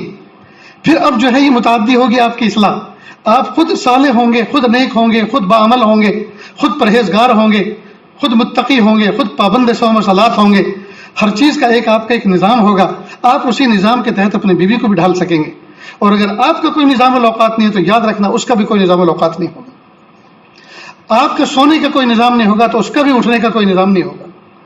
آپ سونے جاگنے میں بے احتیاطی کریں گے تو آپ کس پھوٹے منہ سے اس کو کہیں گے کہ تو احتیاط کر۔ آپ صاف ستھرے نہیں رہیں گے تو آپ اس سے کیا توقع کر سکتے ہیں وہ صاف ستھرا رہے۔ آپ کے معاملات خراب ہوں گے، آپ کے فون میں دنیا بھر کی لڑکیوں کے فوٹو ہوں گے، دنیا بھر کی ہنسی مذاق کے فوٹو ہوں گے، تو پھر آپ اس کے فون کو کیا چیک کر سکیں گے اور کیا دیکھ سکیں گے، اور کیا اس کو کہہ سکیں گے کہ دیکھو بہت برا۔ ہم دونوں ایک دوسرے کو دیکھ لیا کریں، ہم دونوں ایک دوسرے کے لطیفوں میں شریک رہیں، بس یہی کافی ہے، دوسروں کو دیکھنے کی ضرورت نہیں ہے، یہ حلال ہے وہ سب حرام ہے۔ لیکن دوستو یہ ہوگا تب جب ہم اپنی اپنی فکر کریں، بیوی بھی اپنی ذات کی فکر کرے، مجھے صفات والا بننا ہے، مجھے باکمال بننا ہے، مجھے نمازی تہجد گزار بننا ہے، مجھے قرآن پاک کی تلاوت کرنے والا بننا ہے، مجھے اپنے اپنے کام خود سمیٹنے ہیں، مجھے اپنے کپڑوں کو باتھ روم سے نکال کر خود ڈسٹ بین میں ڈالنا ہے، مجھے اپنے کپڑوں کو واشنگ مشین میں خود ڈالنا ہے۔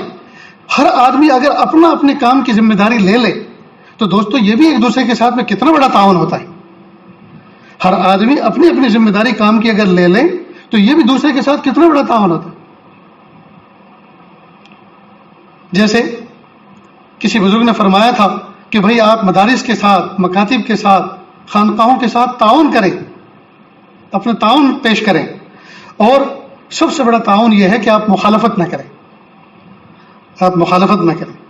تو عائلی زندگی، خاندانی زندگی گزارنے میں ایک کمال یہ بھی ہے کہ اگر کسی کا ساتھ نہ دے تو کم از کم اپنا اپنا کام تو نبھائیں۔ اگر کسی کی تعریف نہیں کر سکتی پھوٹے منہ تو کم از کم اس کی برائی تو نہ کریں، بے ضرر بن کر رہیں۔ اور کئی مرتبہ کہتے ہیں الحمدللہ ہمارے گھر میں تو ایسی بہو آئی ہے، کسی کے ساتھ کوئی لین دین نہیں، کوئی معاملہ نہیں ہے، بس اپنے اپنے کام میں مگن ہے، اور ہم خوش ہیں کہ اپنا کام تو نپٹاتی، اپنا کام تو نپٹاتی۔ تو دوستو اس بات پر اس کا فکر کریں، اس کا اہتمام کریں کہ ہم اپنے کاموں کی ذمہ داری خود لیں، اپنے لیے اپنی ذات کو کسی پر بوجھ نہ بنائیں، بوجھ نہ بنائیں۔ دوسرا یہ کہ اپنی ذات کی اصلاح کی فکر کریں، اپنی اصلاح کی فکر کریں۔ اسی کے آئینے میں دوسرے والا اپنی تصویر دیکھنا شروع کرے گا کہ جب یہ ایسا ہے تو مجھے کیسا رہنا ہے، اور جب خود ایسا ویسا ہوگا تو پھر سامنے والا تو بگڑنا یقینی۔ اس کا خاص اہتمام کریں۔ نیز میاں بیوی کو ایک دوسرے کی عزت نفس کا پورا خیال رکھنا چاہیے۔ اگر بیوی عالمہ ہے اور شوہر عالم نہیں ہے بلکہ ایک عامی ہے تو اس کا اس بات کا خیال رکھنا چاہیے کہ میری بیوی کل کتابی تعلیم کرے گی، میری بیوی دین کا کوئی حلقہ لگائے گی، تو جب گھر میں آنے والی بچیاں ہوں گی تو آخر ہمیں بھی تو سمجھیں گے، ہمیں بھی تو دیکھیں گے کہ ان کے شوہر تو ایسے ہیں، یہ تو فاسق و فاجر کی طرح رہتے ہیں، یہ تو لباس میں پہننے میں احتیاط نہیں کرتے، یہ تو گھر میں آنے جانے میں بھی احتیاط نہیں کرتے، تو پھر وہ کیا دین کی تعلیم لے کر جائیں گے، اور یہ عالمہ ہونا پھر کیا کام کا ہوگا جو اپنی ذات سے نفع کسی کو نہ پہنچا سکے، اور نفع نہ پہنچنے میں شوہر کی بدعملی کا بہت بڑا دخل ہوگا۔ تو شوہر کو چاہیے کہ اس کی عزت نفس کا خیال رکھے۔ اسی طرح شوہر اگر عالم ہے اور بیوی عالمہ ہے یا عامی ہے تو اس کا پورا خیال رکھے کہ لوگ اس کی نسبت پر مجھے دیکھتے ہیں کہ یہ فلاں عالم کی بیٹی ہے، یہ فلاں عالم کی بیوی ہے، یہ فلاں عالم کے نکاح میں ہے، دیکھو یہ فیشنیبل کیسی کیسی چیز استعمال کرتی ہے، یہ کس طرح سے بیہیو کرتی ہے، یہ کس طرح زبان درازی کرتی ہے، یہ کیسا کیسا بولتی ہے، جی یہ اتنا بھی خیال نہیں رکھتی. یا پھر لوگ کہیں گے کہ وہ اپنی بیوی کو نہ سنبھال سکے تو دوسروں کو کیا سکھاتے ہوں گے. اس سے ان کے نفع رسانی میں ضرر پیدا ہوگا، تو اس کا خاص خیال رکھیں. تو ان چند باتوں پہ عمل کریں گے نا دوستو. تو شوہر کو چاہیے کہ ہر مہینے اپنی بیوی کو کچھ نہ کچھ دے کر بھول جایا کرے، تاکہ وہ اللہ کے راستے میں اپنی مرضی سے کچھ خرچ کر سکے. نیز صاف ستھرا رہنے میں ایک دوسرے کا تعاون بھی کریں، اور صاف ستھرا رہنے میں ایک دوسرے کو ترغیب بھی دلائیں، اور خود صاف ستھرا رہنے کا اہتمام کریں. پڑوسیوں کے ساتھ حسن سلوک کریں، پڑوسیوں کے ساتھ حسن سلوک کریں. اگر پڑوس میں کوئی غریب ہے اس کی عزت نفس کا خیال رکھیں. ہمارے بزرگوں نے اس بات کا خیال کیا کہ اگر آپ کے پڑوس میں کوئی یتیم بچے رہتے ہیں، غریب ہیں، تو آپ پھل کھا کر چھلکوں کو دروازے کے باہر جو کوڑا دان بنا ہوتا وہاں مت پھینکیں، اس لیے کہ ان بچوں کی نظر پڑے گی تو ان کو اپنے ماں باپ یاد آئیں گے، کاش ہمارے ماں باپ ہوتے تو ہمیں بھی فروٹ لا کے کھلاتے. اگر آپ اپنے بچوں کو کھلونا دے کر کھلانا چاہتے ہیں تو بہتر ہے کہ چھوٹا موٹا کھلونا ان یتیم بچوں کے لیے بھی لے آئیں. اور اگر آپ اس قابل نہیں ہیں تو پھر اپنے بچوں کو کہیں کہ وہ بچے کھلونا لے کر باہر کھیلنے نہ جائیں، اس لیے کہ ان بچوں کو اپنے ماں باپ یاد آ جائیں گے، ان کا دل ٹوٹے گا. غرض یہ کہ ہم اپنی زندگی کو اس طرح سے مینٹین کریں کہ ہماری زندگی سے، ہمارے بیہیو سے، ہمارے برتاؤ سے کسی کا دل نہ ٹوٹے. جس کا خیال رکھیں گے نا دوستو. اللہ تعالیٰ سے دعا ہے، اللہ تعالیٰ من حیث الفرد حضور پاک صلی اللہ علیہ وسلم کا بحیثیت امتی ہونے کے اللہ تعالیٰ ہمیں اپنی اصلاح کی فکر کرنے کی توفیق عطا فرمائے. وآخر دعوانا ان الحمد للہ رب العالمین.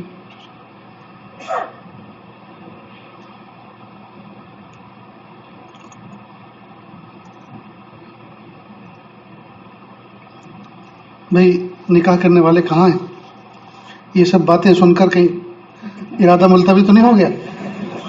آ جاؤ جلدی جلدی آ جاؤ. گواہ وکیل کہاں ہیں؟ کون ان کا کیس لڑے گا؟ بھائی وکیل کہاں ہے؟ آ جاؤ. ماشاء اللہ ماشاء اللہ الحمد للہ.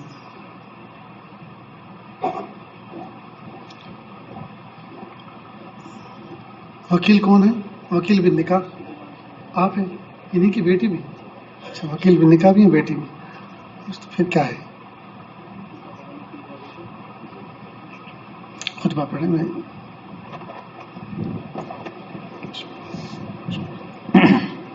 یہ خطبہ سننا واجب ہے دوستوں. خطبہ تو سنت ہے لیکن اس کا سننا واجب ہے، جیسے جمعہ کا خطبہ سننا واجب ہوتا ہے. اس لیے غافل نہ رہیں اور سنیں. الحمد لله نحمده ونستعينه ونستغفره ونؤمن به ونتوكل عليه ونعوذ بالله من شرور أنفسنا ومن سيئات أعمالنا. من يهده الله فلا مضل له ومن يضلله فلا هادي له. ونشهد أن لا إله إلا الله وحده لا شريك له. ونشهد أن سيدنا ومولانا محمدا عبده ورسوله.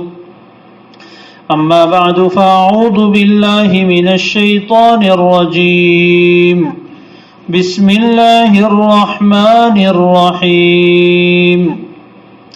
يا أيها الناس اتقوا ربكم الذي خلقكم من نفس واحدة وخلق منها زوجها وبث منهما رجالا كثيرا ونساء واتقوا الله الذي تساءلون به والأرحام إن الله كان عليكم رقيبا. وقال الله تبارك وتعالى يا أيها الذين آمنوا اتقوا الله حق تقاته ولا تموتن إلا وأنتم مسلمون. وقال الله تبارك وتعالى يا أيها الذين آمنوا اتقوا الله وقولوا قولا سديدا يصلح لكم أعمالكم ويغفر لكم ذنوبكم ومن يطع الله ورسوله فقد فاز فوزا عظيما. وقال سيدنا رسول الله صلى الله عليه وسلم النكاح من سنتي. وقال وأتزوج النساء فمن رغب عن سنتي فليس مني. وقال النبي صلى الله عليه وسلم خيركم خيركم لأهله وأنا خيركم لأهلي. وقال عليه الصلاة والسلام إن أعظم النكاح بركة أيسره مؤنة. وقال عليه الصلاة والسلام يا معشر الشباب من استطاع منكم الباءة فليتزوج فإنه أغض للبصر وأحصن للفرج ومن لم يستطع فعليه بالصوم فإنه له وجاء أو كما قال عليه الصلاة والسلام.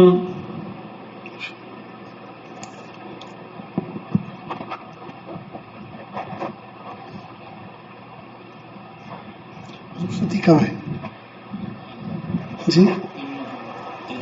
اچھا بعد میں.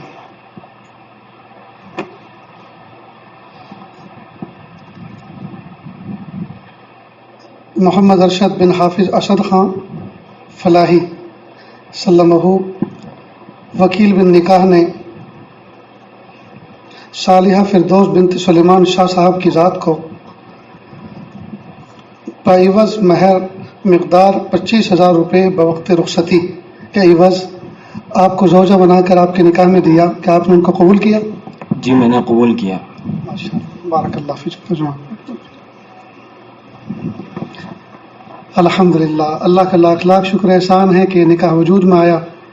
ہم ان طرفین کے لیے یعنی لڑکے اور لڑکی کی ذات کے لیے اور اسی طرح سے دونوں خاندان والوں کے لیے دل سے دعا کرتے ہیں اللہ تعالیٰ اس نکاح کو ان کے خاندان میں جوڑ کا باعث بنائیں، ذریعہ بنائیں، نیک نسل انسانی کی افزائش کا ذریعہ بنائیں. اور اس محفل میں نہ جانے کتنے نوجوان بچے اور ماں باپ ایسے بیٹھے ہوئے ہیں جن کے بچے بچیاں عمر کو پہنچ چکے ہیں. وہ اس تمنا کے ساتھ آئے ہیں کہ ہم بھی دعا کروائیں گے اپنے بچوں کے لیے جائز رشتوں کے لیے. تو ہم سب کے لیے دعا کرتے ہیں کہ اللہ تعالیٰ سب کو نیک صالح جوڑے اور رشتے میں لائے اور سنت کے ساتھ سادگی کے ساتھ نکاح کرنا اللہ پاک آسان فرمائے. کچھ حضرات بیعت ہونے کی نیت سے آئے ہیں. یہ عاجز بیعت کے کلمات پڑھتا ہے، آپ میرے پیچھے پیچھے پڑھتے چلیں. بسم اللہ الرحمن الرحیم. لا الہ الا اللہ محمد الرسول اللہ صلی اللہ علیہ وسلم. اشہد ان لا الہ الا اللہ واشہد ان محمدا عبدہ ورسولہ. استغفر اللہ ربی من کل ذنب واتوب الیہ. استغفر اللہ ربی من کل ذنب واتوب الیہ. استغفر اللہ ربی من کل ذنب واتوب الیہ. آمنت باللہ کما ہوا باسمائہ وصفاتہ وقبلت جمیع احکامہ اقرار باللسان وتصدیق بالقلب. وصلی اللہ تعالی علی خیر خلقہ محمد وعلی آلہ واصحابہ اجمعین برحمتک یا ارحم الراحمین. اللہ کا شکر ہے. کلمات پڑھنے کے بعد توبہ طائب ہو گئے. اللہ تعالیٰ اس توبہ کو قبول فرمائیں. ہلکے پھلکے معمولات ہیں. ایک تسبیح استغفار کی، ایک درود شریف کی، ایک تیسرے کلمے کی صبح میں اور شام میں پڑھیں. پاؤں پر آدھا پارہ قرآن پاک کی تلاوت کریں. 5 وقت کی نمازوں کا اہتمام کریں، اپنی ذات سے کسی کو تکلیف نہ پہنچائیں، اور پوری کوشش اس بات کی کریں کہ صغیرہ کبیرہ جتنے بھی گناہ ہیں تمام سے ہٹ کٹ کے بچ کے زندگی گزاریں۔ اللہ تعالیٰ عمل کی توفیق بخشے۔ دعا سے پہلے تھوڑی دیر کے لیے آنکھوں کو بند کر لیں، سر کو جھکا لیں، دنیا اور دنیا میں جو کچھ ہے اس سے ہٹ کٹ کے اللہ کی یاد میں ڈوب جائیں۔ نیت کریں اللہ کی رحمت آ رہی ہے، میرے دل میں سما رہی ہے، میرے دل سے گناہوں کی ظلمت و سیاہی دور ہو رہی ہے، میرا دل کہہ رہا ہے اللہ اللہ اللہ۔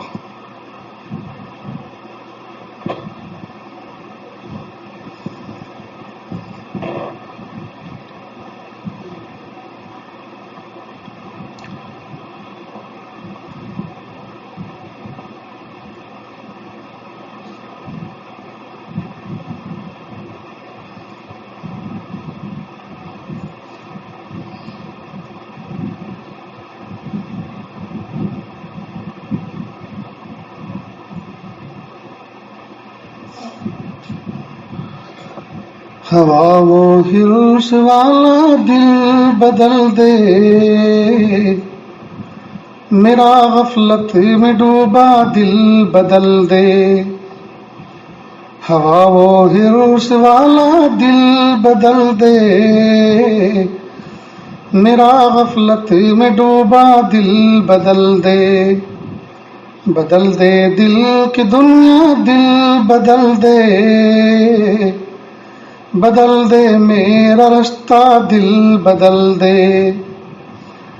گنہگاری میں کب تک عمر کاٹوں، خدایا فضل فرما دل بدل دے۔ گنہگاری میں کب تک عمر کاٹوں، خدایا فضل فرما دل بدل دے۔ سنو میں نام تیرا دھڑکنوں میں، مزہ آ جائے مولا دل بدل دے۔ مزہ آ جائے مولا دل بدل دے۔ پڑا ہوں در پہ تیرے دل شکستہ، رہوں کیوں دل شکستہ دل بدل دے۔ رہوں کیوں دل شکستہ دل بدل دے۔ تیرا ہو جاؤں اتنی آرزو ہے، بنا لے اپنا بندہ دل بدل دے۔ بنا لے اپنا بندہ دل بدل دے۔ ہوا وہ ہرس والا دل بدل دے، میرا غفلت میں ڈوبا دل بدل دے۔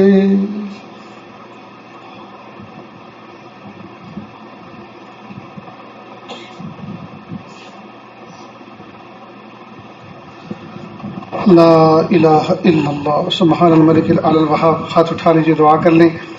بسم اللہ الرحمن الرحیم، الحمد للہ رب العالمین، الرحمن الرحیم، مالک یوم الدین، ایاک نعبد و ایاک نستعین، اہدنا الصراط المستقیم، صراط الذین انعمت علیہم غیر المغضوب علیہم ولا الضالین، آمین یا رب العالمین۔ پیارے اللہ، ہم ظاہر میں آپ کے بندے اور بندیاں ہیں، حقیقت میں نہایت گندے ہیں۔ اللہ ہمارے دلوں کی گندگی کو دور فرما، ہمیں اپنی بندگی کا سلیقہ عطا فرما، شرمندگی والے کاموں سے ہماری حفاظت فرما، برے دن سے، بری بات سے، بری رات سے، برے انجام سے ہماری حفاظت فرما، سوء خاتمہ سے ہماری حفاظت فرما۔ یہ ہاتھ اٹھائے جانے کے قابل نہیں اور یہ زبان کو سوال کرنے کے قابل نہیں۔ آپ سے نہ مانگے تو کس سے مانگیں، آپ سے سوال نہ کریں تو کس سے سوال کریں۔ ایک کمزور ایک قوی کے دروازے پر، ایک سائل ایک سخی کے دروازے پر، ایک محتاج ایک غنی کے دروازے پر حاضر ہے۔ میرے پیارے اللہ، ہمیں اپنا بنا لیجئے، اللہ ہمیں اپنا بنا لیجئے، اللہ ہمیں اپنا بنا لیجئے۔ راہ چلتے ہوئے دشمن اسلام سے اگر مسجد کا پتہ پوچھے تو وہ بھی بتا دیتا ہے کہ مسجد ادھر ہے، یا سیدھے جاؤ، دائیں مڑو، بائیں مڑو، سیدھے چلو، سامنے دیکھو گے آپ کی مسجد نظر آئے گی۔ وہ بھی اس طرح سے گائیڈ کر دیتا ہے، راہ دکھلا دیتا ہے۔ میرے پیارے اللہ، زمانہ ہو گیا اہدنا الصراط المستقیم، اہدنا الصراط المستقیم کہتے ہوئے اور مانگتے ہوئے۔ میرے پیارے اللہ، راہ راست سجھا دیجیے، راہ راست سجھا دیجیے، راہ راست سجھا دیجیے، راہ راست سجھا دیجیے۔ میرے پیارے اللہ، پائے استقامت میں یا اللہ لغزش نہ آئے، پا استقامت میں لغزش نہ آئے، یا اللہ پھسلنے نہ پائیں، ڈگمگانے نہ پائیں، لرزنے نہ پائیں، یا اللہ قائم و دائم رکھیے استقامت پر، راہ مستقیم پر قائم و دائم رکھیے، اللہ اپنا بنا لیجئے، اپنے کاموں میں لگا لیجئے۔ میرے پیارے اللہ، میرے پیارے رب، میرے پیارے رب، پیر کے ناخن سے لے کے سر کے بال تک گناہوں میں ڈوبے ہوئے، معصیت میں جکڑے ہوئے ہیں۔ میرے پیارے اللہ، کچھ بھی ہیں آپ کے حبیب پاک صلی اللہ علیہ وسلم کی امت میں ہیں اور آپ کے بندے ہیں، یا اللہ ہمارے لیے اتنا ہی کافی ہے، آپ ہمارے رب ہیں۔ میرے پیارے رب، ہمارے لیے اتنا ہی کافی، آپ ہمارے رب ہیں، اور پیارے محبوب صلی اللہ علیہ وسلم ہمارے نبی ہیں۔ اللہ جی دنیا میں بھی کامیاب فرما دیجیے اور آخرت میں بھی کامیاب فرما دیجیے۔ اللہ محروم نہ فرمائیے، محروم نہ فرمائیے، محروم نہ فرمائیے۔ بن مانگے بچپن میں ایسی ماں کی گود کی چھاتی سے آپ نے دودھ پینے کی توفیق عطا فرمائی جو کلمہ پڑھنے والی تھی۔ ہماری ماں کی ماں بھی کلمہ پڑھنے والی تھی اور ان کی ماں بھی کلمہ پڑھنے والی تھی۔ یا اللہ ہم تو نسلی مسلمان ہیں، یا اللہ نسلوں سے یا اللہ اسلام کی پیروی کرتے چلے آ رہے ہیں۔ میرے پیارے اللہ، جب آپ نے بن مانگے بچپن میں ہمارے اوپر یہ کرم فرمایا کہ آپ نے کلمہ گو ماں کی گود میں پیدا ہونا نصیب فرمایا، اللہ ہم نے کچھ ہوش سنبھالا ہے، اللہ جی ہم آپ سے بھیک مانگ رہے ہیں کہ اللہ اس توفیق پر استقامت عطا فرما، اس توفیق پر استقامت عطا فرما، اس میں برکت اور ترقی عطا فرما، یا اللہ ایمان کے تقاضوں پر عمل کرنے کی توفیق عطا فرما، معصیت سے بچ کر زندگی گزارنے کی توفیق عطا فرما، یا اللہ جن چیزوں سے آپ نے منع فرمایا ان سے دور دور رہنے کی توفیق عطا فرما، یا اللہ ہر طرف کفر کا زور اور برائی کا شور ہے، یا اللہ اہل ایمان یا اللہ آسمان کی چھت کے نیچے کسی بھی جگہ امن میں نہیں ہے، یا اللہ جو دارالامن تھا یا اللہ وہاں بھی امن کے لالے پڑے ہوئے ہیں۔ میرے پیارے اللہ رحم فرما دیجئے، ترس کھا لیجئے، ترس کھا لیجئے، یا اللہ رحمت کا معاملہ فرما دیجئے، عافیت کا معاملہ فرما دیجئے، امت کو عزت رفتہ عطا فرما، عظمت رفتہ عطا فرما، شان رفتہ عطا فرما، شوکت رفتہ عطا فرما۔ میرے پیارے اللہ اس امت کو خلافت رفتہ عطا فرما، یا اللہ پوری دنیا میں جہاں جہاں امت مسلمہ پر ظلم و ستم کے بادل منڈلائے ہوئے ہیں، یا اللہ سب کو دفع دور کر دیجئے، یا اللہ تب سب کے حال پر رحم فرما دیجئے۔ میرے پیارے اللہ ظالموں کو ہدایت دے دیجئے، اور قسمت میں اگر ہدایت نہیں ہے یا اللہ اس دھرتی کے بوجھ کو ہلکا کر دیجئے، اس دھرتی کے بوجھ کو ہلکا کر دیجئے، اس دھرتی کے بوجھ کو ہلکا کر دیجئے۔ اللہ ہم سب کو ایسا بنا دیجئے ہم آپ کو پسند آ جائیں۔ اللہ اس محفل میں نہ جانے کتنے دکھیارے، نہ جانے کتنے غم کے مارے بیٹھے ہوئے ہیں، سب کے پیچھے داستان علم لگی ہوئی ہے، داستان رنج و غم لگی ہوئی ہے۔ یا اللہ کوئی بیوی سے پریشان، کوئی خاندان سے پریشان، کوئی رشتہ داروں سے پریشان، کوئی سسرال والوں سے پریشان، کوئی حلال کاروبار کے اعتبار سے پریشان، یا اللہ سب کی پریشانیوں کو دور فرما۔ یا اللہ وہ پاکیزہ رشتے، سگے بھائیوں کے پاکیزہ رشتے میلے ہو چکے ہیں، بھائی بہنوں کے رشتے نفرت کا شکار ہو چکے ہیں، یا اللہ داماد اور سسرال والوں کے رشتے ناپاکی کے شکار ہو چکے ہیں۔ میرے پیارے اللہ عافیت کا معاملہ فرما، محبتوں کو یا اللہ سلامت فرما، یا اللہ نفرتوں کو دور دور فرما، یا اللہ تقوی پیدا فرما، صلاح عطا فرما، یا اللہ فرد کی اصلاح کی توفیق عطا فرما، ہر فرد کی اصلاح کی توفیق عطا فرما۔ اللہ ہم سب کو ایسا بنا دیجئے ہم آپ کو پسند آ جائیں۔ اس محفل میں نہ جانے کتنے غم کے مارے، نہ جانے کتنے پریشان، نہ جانے کتنے بیمار بیٹھے ہوئے ہیں، اللہ سب کی تکلیفوں کو دور فرما۔ یا اللہ بہت سے حالات تو ایسے ہیں جن کو مخلوق کے سامنے کہہ بھی نہیں سکتے اور دل میں رکھ کر سہ بھی نہیں سکتے۔ اللہ دل کی دھڑکنوں سے، ارادوں سے، مرادوں سے آپ واقف ہیں، سب کی دلی جائز نیک تمناؤں کو پورا فرما۔ یا اللہ بہت سے طلبہ دور دراز سے چل کر آئے ہیں، نفس و شیطان پیچھے پڑا ہوا ہے، یا اللہ جان چھڑا دیجئے، اللہ جان چھڑا دیجئے، اللہ جان چھڑا دیجئے، اللہ جوانی کو بچا لیجئے، جوانی کو ضائع ہونے سے بچا لیجئے، یا اللہ معصیت کی ذلت سے بچا لیجئے، طاعت کی عزت عطا فرما۔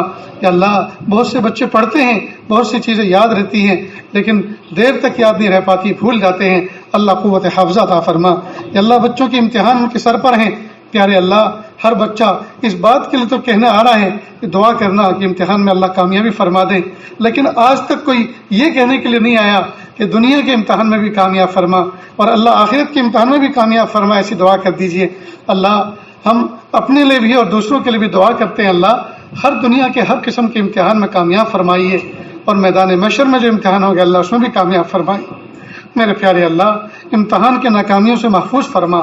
یا اللہ ہمارے اساتذہ نے، ہمارے بڑوں نے یہ کتابوں کا امتحان جس مقصد سے رکھا ہے اس کا مقصد یہی کہ بچے امتحان کی فکر سے وہ سبق بھی حل کر لیں جو ابھی تک حل نہ ہو سکے، یا جن سبقوں میں بیمار رہا، غیر حاضر رہا، اس پر بھی نظر پڑ جائے اور فکر کے ساتھ مطالعہ ہو جائے۔